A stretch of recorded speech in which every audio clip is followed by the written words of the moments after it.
அன்பு நண்பர்களுக்கு வணக்கம். இன்றைக்கி நம்ம சேக்கி புக் மார்க்கில் கொஞ்சம் வித்தியாசமாக நான் ஒரு ஆடியோ சிஸ்டம் வாங்கியிருந்தேன். கஸ்டமைஸ்டு ஒரு அசம்பிள்டு சிஸ்டம் வாங்கியிருந்தேன். ஸோ அந்த வாங்கிறதுக்குரிய ஒரு தேடல் எங்கெங்கெல்லாம் வந்தது, அதை பற்றி நான் பேசலாம்னு தோணுச்சு. ஃபைனலாக அந்த ஆடியோ சிஸ்டத்தை பற்றியும் நான் வந்து சொல்கிறேன். எனக்கு எப்படின்னா, இதுக்கு ஃபஸ்ட்டு நான் வந்து ரொம்ப முக்கியமான ஒரு ஆளாக சொல்லணும்னா, நம்ம பாட்டுக்காரன் பாட்காஸ்ட்டை தான் சொல்லணும். ஏன்னா ஸ்கூல், காலேஜ், ஆஃபீஸ் இந்த மாதிரி ஒரு நிலைகள்லாம் தாண்டி வரும்பொழுது ஒரு ஸ்டேஜில் வந்து இந்த பாட்டு கேட்குற பழக்கம் வந்து ஆட்டோமேட்டிக்காக கம்மியாகிற மாதிரி தோணும். ஏன்னா அதோட கான்சன்ட்ரேஷன் கம்மியாகும். அதை தேடி போய் கேட்குறது அப்படிங்கிறது கம்மியாகும். நம்ம கேட்குற ஃபார்மெட் வந்து முன்னாடி வந்து என்னென்ன படம் வருது, என்னென்ன பாடல்கள்லாம் அதில் இருக்கும், அந்த ட்ராக் லிஸ்ட் எல்லாமே ஒரு மக்கப்டாக இருக்கும். அந்தளவுக்கு ஒரு எந்த இயரில் என்னென்ன படம் வந்தது வரைய நமக்கு ஒரு ஐடியா இருக்கும். ஆனால் இப்போ வந்து கொஞ்ச நாளில் இந்த யூடியூப் இதெல்லாம் வரும்போது, ஸ்பாட்டிஃபை, அமேசான் மியூசிக் இதெல்லாம் வரும்போது ஒரு சிங்கிள் ட்ராக்காக வர்றது, அதுக்கப்புறம் லேட்டாக ஜூக் பாக்ஸ்னு வர்றது. ஸோ எப்படிலாம் பாட்டு வருது, எந்த படத்தில் எத்தனை பாட்டு அப்படிங்கிற ஒரு டீட்டெயிலும் நமக்கு வந்து ஒரு கிடைக்க மாட்டேங்குது. ஸோ அதை பற்றியான ஒரு தேடல் வந்து கம்மியாகிட்டே இருந்துச்சு. ஸோ கொஞ்ச நாளில் வந்து அந்த சாங்ஸ் வந்து கேட்குறதும் எனக்கு கம்மியாயிடுச்சு. என்னென்னா, ஒரு மெலடிஸ் நான் அதிகமாக கேட்பேன். அது கேட்குறது வந்து அதுக்கடுத்து வர படங்களில் ரேராக 1-2 மெலடிஸ் வருது. அதுக்கப்புறம் மீதி எல்லாமே வந்து ஒரு வேறு மாதிரியான பாடல்களாக இருக்குது. பெரிய ஒரு ஈர்ப்பு இல்லை. ஸோ இப்படி போயிட்டுருக்கும் பொழுது தான் பாட்டுக்காரன் பாட்காஸ்ட் கேட்கும்போது அவரோட நிறையா யுவன், ஏஆர் ரஹ்மான், ஹாரிஸ் ஜெயராஜ், இப்போ சமீபத்தில் ஜிவி பிரகாஷ், இந்த மாதிரி நிறையா டைப் ஆஃப் மியூசிக் டைரக்டரோட அவங்கள பேஸ் பண்ணி அவர் பேசுவார். அதில் வந்து பழைய நினைவுகளை வந்து ஞாபகப்படுத்தும். திரும்ப அந்த பாடல்கள் வரிகளையும் அந்த பாடல்கள் நடுவில் வர இசைகளையும் அவர் வந்து ஒரு என்ஹான்ஸ் பண்ணி சொல்லும்போது திரும்ப அதை ரீவிசிட் பண்ணி அதை கேட்கணுங்கிற ஒரு ஆர்வம் வர ஆரம்பிச்சிது. அது இல்லாமல் நிறையா அவரோட ஃப்ரெண்ட்ஸு, கெஸ்ட்டு இந்த மாதிரிலாம் கூப்பிட்டு வந்துட்டு நிறையா அதை பற்றி பேசுவார். முக்கியமாக எனக்கு அதில் ரொம்ப பிடிச்சிருந்தது வந்து வைதேகி காத்திருந்தால் அந்த படத்துக்கு வந்து அந்த ட்ராக்குக்குன்னே தனியாக ஒரு பாட்காஸ்ட்டே பண்ணியிருப்பார். அது வந்து அருமையாக இருக்கும். ஸோ அதெல்லாம் கேட்டுட்டு திரும்ப அந்த ட்ராக் போயிட்டு அந்த ஃபுல் ஆல்பத்தையும் பொறுமையாக உட்காந்து கேட்குறதுங்கிறது எனக்கு ரொம்ப பிடிச்சிருந்தது. அது இல்லாமல் வந்து முக்கியமாக ஒரு முக்கியமான ஒரு பாட்காஸ்ட் அதில் வரும். பரத்வாஜ் அவர் கூட பேசியிருப்பார். அதில் வந்து பார்த்திங்கன்னா பரத்வாஜ் ரங்கன்ட்டு பேசும்போது ஒரு ஆடியோவை, ஒரு சாங்ஸை எப்படி கேட்கணும் அப்படிங்கிறத வந்து எக்ஸ்பிளைன் பண்ணியிருப்பாங்க. நல்லாயிருக்கும் அது. ஏன்னா இப்போ வந்து நமக்கு அதுக்குன்னு ஒரு டைம் ஒதுக்கி பண்ணாமல் பைக்கில் போயிட்டுருக்கும் பொழுதோ இல்லை வேறு ஏதாவது ஒர்க் பண்ணிகிட்ருக்கும் பொழுதோ இந்த மாதிரி கேட்டுட்ருப்போம். ஸோ அதில் வந்து ஃபுல் கான்சன்ட்ரேஷன் இருக்காது. நம்ம வேறு ஏதோ ஒரு நினைவில் இருப்போம். இங்கே தனியாக பாட்டு ஓடிக்கிட்டுருக்கோம். அப்படி இல்லாமல் ஒரு குவாலிட்டியான பாட்டுனா எப்படின்னா, மொட்டை மாடியில் ஒரு டிரான்சிஸ்டர் வச்சு நம்ம அப்போ கேட்குற பாட்டு தான் வந்து ஒரு குவாலிட்டியான சாங்னு அவர் சொல்லுவார், பரத்வாஜ் ரங்கன். அதேமாரி ஒரு பாட்டு கேட்குறதுக்குன்னு ஒரு டைம் ஒதுக்கி அதை மட்டும் கேட்கணும் அப்படிங்கிறத சொல்லுவாங்க. அதெல்லாம் ஸோ அந்த இன்டர்வியூலாம் கடந்து கேட்டுகிட்டே வரும்பொழுது அதை நான் ஃபாலோவும் பண்ண ஆரம்பித்தேன். ரொம்ப நாள் கழித்து திரும்ப வந்து ஒரு ஆல்பம் அந்த மாதிரி எடுத்து அதை மட்டும் உட்காந்து பொறுமையாக கேட்குறது அப்படின்னு கேட்கும்போது நல்லா இருந்துச்சு. அது திரும்ப அந்த பாடல்கள் ரீவிசிட் போகிற அந்த அனுபவம் நல்லா இருந்தது. ஸோ இப்படி போயிட்டுருக்கும் பொழுது அதில் ஒரு முக்கியமாக நமக்கு வந்து இன்னொரு பாட்காஸ்ட் வந்தது. அந்த பாட்காஸ்ட் என்னென்னா, த ஆர்ட் ஆஃப் கலெக்டிங் மியூசிக்னு சொல்லிட்டு அவர் ஃப்ரெண்டு மணின்னு நினைக்கிறேன், அவரோட உட்காந்து பேசுவாப்படி. ஆம், அந்த பாட்காஸ்ட்டில வந்து பார்த்தீங்கன்னா, ஒரு ஃப்ரெண்டு வந்து ஏகப்பட்ட வினைல் ரெக்கார்டிங் கலெக்ஷன், கேசெட்டு, ஆ சிடி இது வாங்கின எக்ஸ்பீரியன்ஸ் இது எல்லாத்தையும் அவர் வந்து சொல்லியிருப்பாரு. ஸோ அது ரொம்ப அ நல்லா இருந்துச்சு. ஏன்னா, அவர் சொன்ன சில டவுன்லோட் பண்ற சைட்ஸு அந்த ஸ்டார்ட்டிங்கில இருந்தப்ப, அ அந்த பிஎஸ்என்எல் நெட் மட்டும் இருக்கும். அது நைட் மட்டும் தான் அந்த அதிகமான ஒரு டவுன்லோட் ஸ்பீட் கிடைக்கும். ஸோ அப்போ உட்காந்து அந்த பாட்டெல்லாம் டவுன்லோட் பண்ணுறது, இந்த எக்ஸ்பீரியன்ஸுக்கு நானும் கடந்து வந்திருக்கேன். ஸோ அது நல்லா இருந்துச்சு. அதுவும் இல்லாம பார்த்தீங்கன்னா, அவர் அடுத்த ஸ்டேஜுக்கு போய் ஏகப்பட்ட கலெக்ஷன்ல போயிட்டாரு.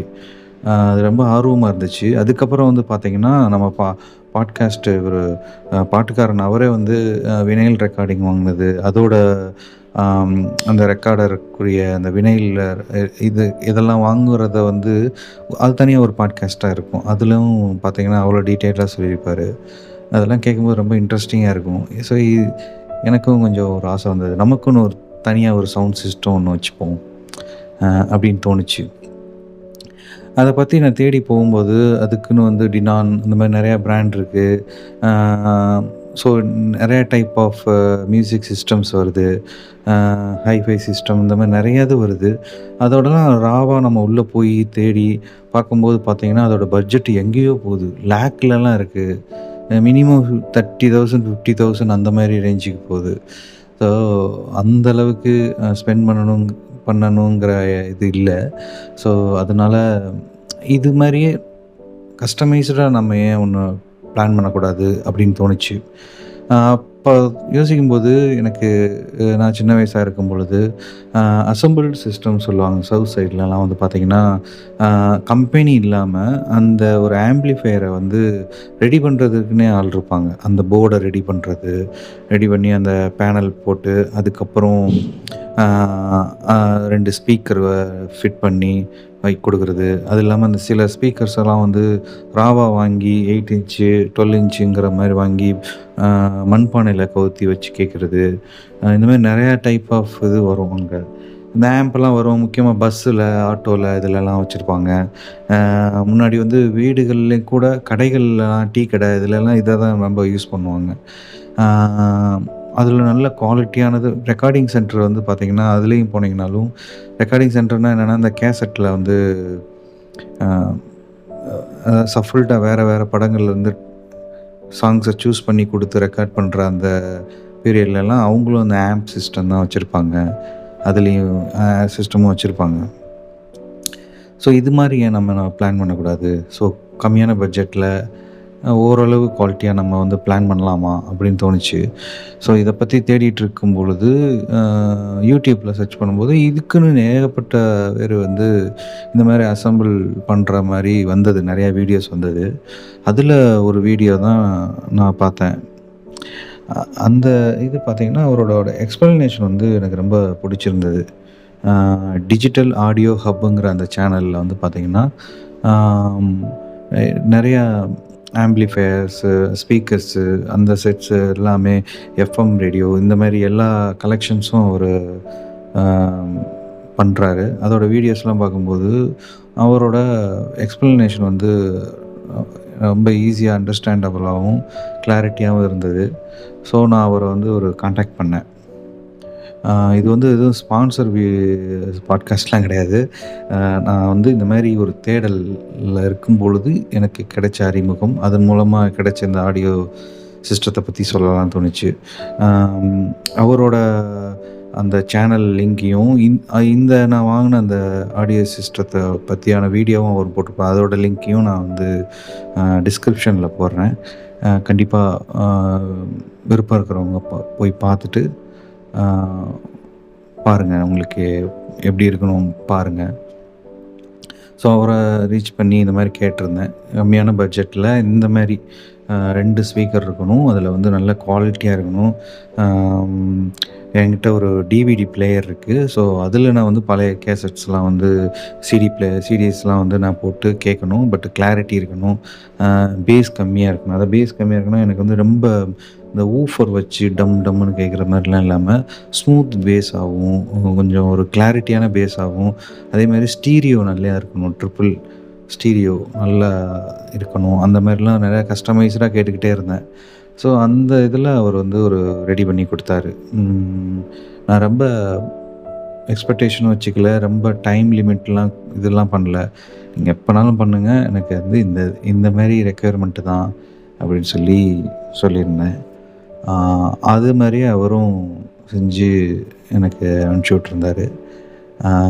நான் வந்து கேட்கும்போது, நான் எப்பயும் வந்தோடனே ஒரு ஸ்டீரியோ எப்படி இருக்கும்னு செக் பண்ணுறதுக்குன்னு போடுற பாட்டு வந்து என்னென்னா, காக்கி சட்டை படத்தில் பழைய கமல் அவர் நடித்த காக்கி சட்டை படத்தில் வந்து வானிலை தேனிலான்னு ஒரு பாட்டு வரும். அதிலோட ஸ்டீரியோ செமையாக இருக்கும். ஃபஸ்ட்டு அந்த வர அந்த மியூசிக்கில் அதை நான் போட்டு கேட்கும்போதே சூப்பர்னு வந்துருச்சு. எனக்கு ரொம்ப பிடிச்சி போச்சு. அதுக்கப்புறம் அக்னி நட்சத்திரம் படத்தில் வந்து நின்னு கோரி வரணும். அதுலேயும் அந்த ஸ்டீரியோ செக் பண்ணேன்னா அந்த பாட்டையும் போட்டு கேட்பேன். அதில் நடுவில் ஒரு மியூசிக் வரும். அது இன்னும் அருமையாக இருக்கும். அதுக்கப்புறம் இப்போ வந்து பார்த்திங்கன்னா, எனக்கு அந்த மூங்கில் காடுகளை போட்டு கேட்பேன். அதில் வந்து ஒரு இனிஷியலாக ஒரு வண்டு பறக்கும். அதுலேயே வந்து இந்த லெஃப்ட் ரைட்டு மூமெண்ட்டு தெரியும். நல்ல கிளாரிட்டியாக இருந்தது. முக்கியமாக வந்து அந்த பேஸ் வந்து ஸ்மூத்தாக இருந்தது. ஒரு 10 பாட்டு கேட்டாலும் அந்த ஒரு அலுப்பு தட்டாமல் அந்த ஒரு ஸ்மூத் பேஸோடையே அது இருந்தது. ஆடியோ நல்லா இருந்துச்சு. ஸோ அதை பற்றி சொல்லலாம்னு தோணுச்சு. இதை சொல்கிறதுக்கு முன்னாடி எனக்கு வந்து இந்த பாடல்கள்லாம் எப்படி பிடிக்கும்னா, சின்ன வயசுலேருந்தே எனக்கு இந்த பாடல்கள்லாம் எங்கேருந்து அறிமுகம்னா 1985 ரிலீஸ் ஆன அந்த காக்கி சட்டை படத்தில் வர பாடல்கள் ட்ராக்லாம் வந்து அப்போ அதுக்கு முன்னாடி வந்து ரிலீஸ் ஆகிருக்கும். அது ரிலீஸ் ஆகி 3-4 வருஷம் கழித்து ஒரு ரெக்கார்ட் பண்ணி ரொம்ப விவரம் தெரிஞ்ச வயசில் அதெல்லாம் கேட்டிருக்கேன். வீட்டில் ஓடிட்டே இருக்கும். அதில் வர வானிலை தேனிலா, பட்டுக்கண்ணம் அந்த பாட்டு அந்த இதெல்லாம் வந்து இன்னும் ஞாபகத்தோடு இருக்குது. அது வந்து மறக்கவே முடியாது. அதுக்கப்புறம் வந்து பார்த்திங்கன்னா, இந்த பாடு நிலாவேன்னு சொல்லி பாட்டு மோகன் ஹிட்ஸ் எல்லாம் சொல்லவே தேவையில்ல. ஒரு 85லலாம் உதயகீதம்லாம் ஆல்பத்தில் எந்த பாட்டையுமே மிஸ் பண்ண முடியாது. உதயகீதம், மெல்ல திறந்தது கதவு, பாடு நிலாவேல வர மலையோரம் வீசுது காற்று, இதெல்லாம் எந்த பாட்டுமே சொல்ல முடியாது. மெல்ல திறந்த கதவுலாம் ஒரு பாட்டையும் மிஸ் பண்ண முடியாது.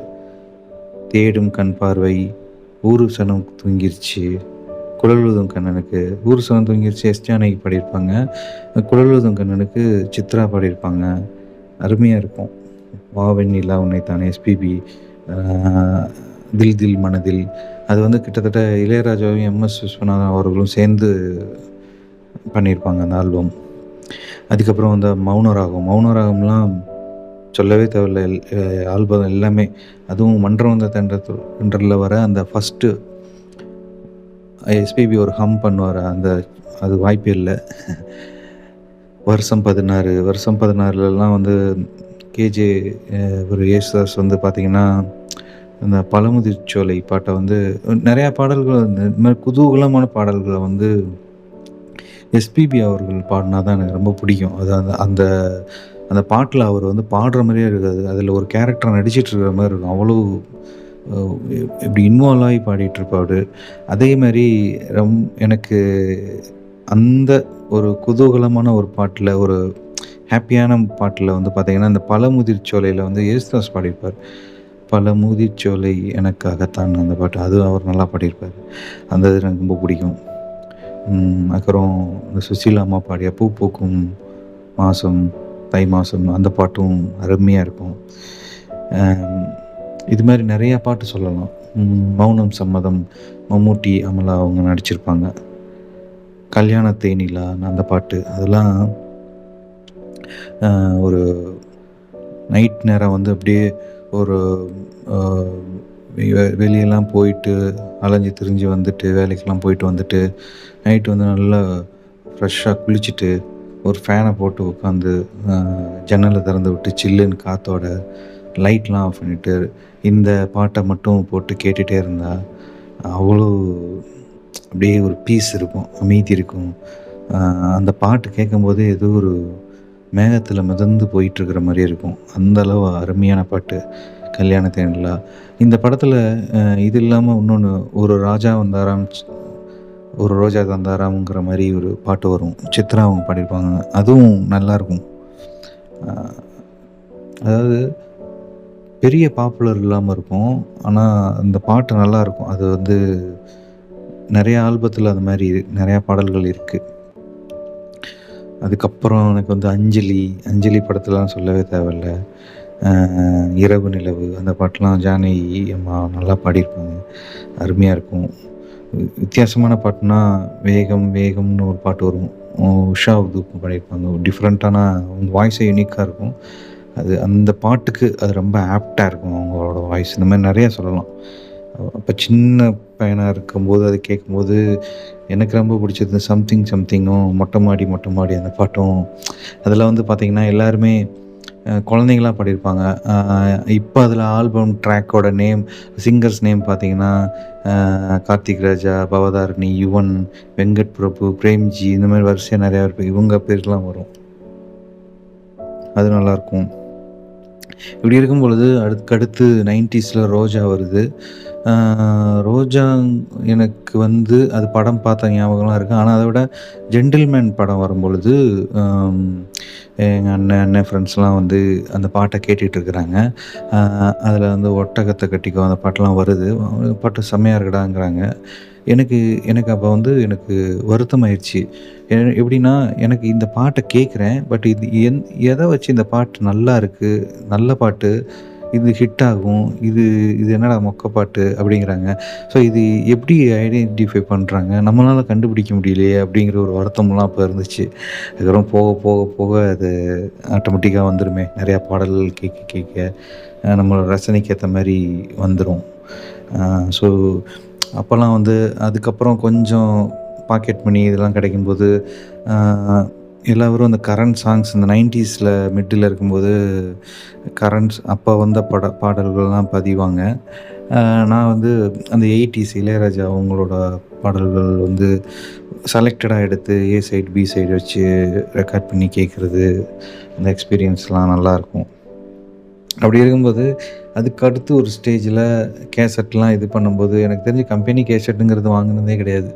ஏன்னா, அது ரொம்ப காஸ்ட்லி. அதனால அத அவ்வளவா வாங்குறதில்ல. எனக்கு தெரிஞ்சு எங்க வீட்ல படையப்பான் அந்த கேசட்டு தான் ஃபர்ஸ்ட் டைம் ஒரு கம்பெனி கேசட்டா நாள் வந்தோனே வாங்குனாங்க. அது ஞாபகம் இருக்கு. அதுக்கப்புறம் இந்த அம் சிடிலாம் வரும்பொழுது, அ அதில நான் கம்பெனி சிடியா வாங்குனது வந்து சொல்லணும்னா, ஒரு 2 சிடி தான் வாங்குனேன். ஒண்ணு வந்து இளையராஜாவோட திருவாசகம் வாங்குனேன்.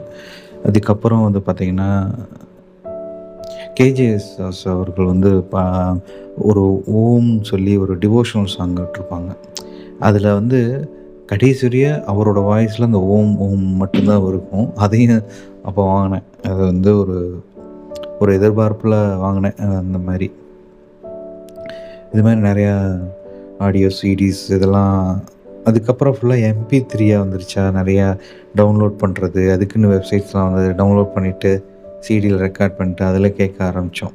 அப்போலாம் அதோட சவுண்ட் குவாலிட்டி அத பத்திலாம் அவ்வளோ கிளாரிட்டியா தெரியாது. அம் ஸோ இப்படி இருக்கும்போது ரொம்ப நாள் ஆசை இந்த மாரி சவுண்ட் சிஸ்டம் வாங்கணும்னு ஆசை. முன்னாடி வந்து வீட்ல ஒரு பேனாசோனிக் கம்பெனியோட ஒரு டேப் ரெக்கார்டர் இருக்கும். அதில வந்து கேசட் போட்டு கேட்டுக்கலாம். ரெக்கார்டும் கூட பண்ணிக்கலாம் அதில. அது இருந்தது. அதுக்கப்புறம் ஒரு ஸ்டேஜில 90ஸ் 2000 அந்த ஸ்டேஜ் தாண்டி வரும்போது, இந்த எல்ஜி சிடி பிளேயர், டிவிடி பிளேயர்லாம் அறிமுகமாச்சு. அதுக்கப்புறம் டார்கெட்ன்னு சொல்லி ஒரு பிராண்ட்ல ஒரு 5.1 அப்ப தான் முறையா வாங்குறாங்க. அப்ப எங்க வீட்ல. அது ஃபர்ஸ்ட் டைம் வந்து ஒரு ஹாலிவுட் மூவி வெர்டிகல் லிமிட் நெனைக்கிறேன். அத போட்டு ஒரிஜினல் டிவிடில அத கேட்கும்போது, இந்த ஹெலிகாப்டர் வந்து அப்படியே பறக்கும்போது, பின்னாடி பறக்கிற சவுண்ட்லாம் வந்து பிரமிப்பா பார்த்த ஞாபகம்லாம் இருக்கு. கேட்ட ஞாபகம். அதுக்கப்புறம் ஒரு பிலிப்ஸ் வந்து பார்த்தீங்கன்னா, ஒரு ஹைஃபை சிஸ்டத்துக்குரிய ஒரு ஸ்பீக்கர் 2 ஸ்பீக்கர் மட்டும் வீட்ல வச்சிருந்தாங்க. ஸோ இதெல்லாம் இருக்கும்போது எனக்கும் ஒரு ஸ்பீக்கர் வாங்கணும் அப்படின்னு ஆசை.